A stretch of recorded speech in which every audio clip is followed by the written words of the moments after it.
автобус тоже любит всегда чистоту и смазку. Она тоже как женщина. За ней надо всегда уход делать. Айдарбек Курманалиев перевозит пассажиров уже 8 лет. Но его огорчает состояние старого автобуса. Даже когда он был новым, на пластмассовые сиденья он сам заказывал коврики, чтобы людям было уютнее сидеть. Из оконных же щелей дует. И когда закрывается, у нас все снизу идет, заметает снегом. И обычно вот опять же так же вот, видите, здесь у нас, это мы уже сами поставили вот ночью, когда вот дверь открывается, вот подсветку делаем. Потому что зимой в темное время, это 4 часа уже становится очень темно. Учитывая его стаж, а это более 30 лет, и отношение к работе, ему дали новый автобус из недавно прибывших. Эмоции водителя зашкаливают. Если даже сравнить со старыми автобусами, это получается равносильно тому, что сесть с «Жигулей» на «Мерседес».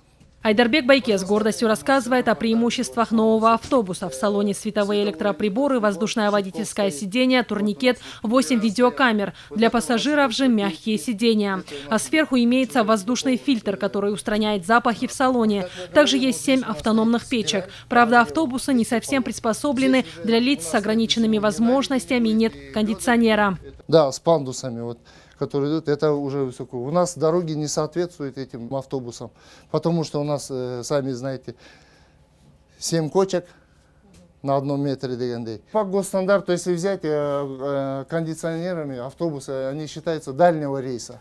Здесь у нас от остановки до остановки, это от квартальной, мы открываем постоянно двери, это у нас задувается. Как заверяют в мэрии, такие комфортабельные автобусы в Кыргызстан завезены впервые. На наш обывательский взгляд это действительно так. Здесь имеется 30 сидячих мест, в основном они синего цвета, но мы видим и сиденья с красным тканевым покрытием. Они предназначены для лиц с ограниченными возможностями, пожилых людей и беременных женщин. И чтобы сообщить о своем выходе, пассажиру не нужно идти к водителю, а просто нужно нажать на кнопку.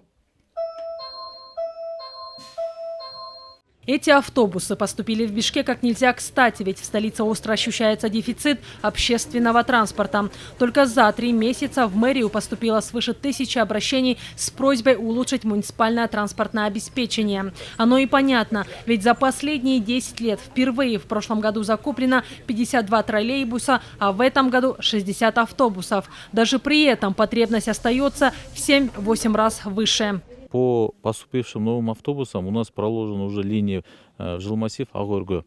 Дальше мы планируем развивать все наши жилмассивы и прокладывать правильные, оптимальные маршруты. В отношении частных маршрутных линий, маршруток наших, мы их тоже на стороне не оставим. Мы прорабатываем альтернативные варианты движения, схемы. Этим соответствующие службы занимаются. По итогам тендера автобусы закупили в Китае. Каждый обошелся в $72 тысячи. Всего на эти цели из городского бюджета был предусмотрен $301 миллион. Но некоторые интернет-издания пишут, что транспорт закуплен по завышенной цене.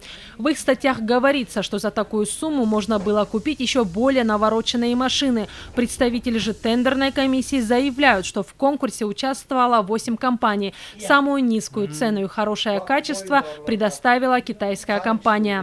Российская компания предложила такой же автобус, просто производство России, но с таким же китайским двигателем по цене $108 тысяч. Это практически на $37 тысяч дороже. То есть мы здесь могли получить не 60 автобусов, а 28. Поэтому у нас тоже задача стоит максимально обеспечить наших горожан новыми комфортабельными автобусами. Проехать на новеньких автобусах и оценить их комфортабельность горожане смогут уже 29 апреля. Дамира Базарбаева, Чингис Джумагулов, Алато, 24.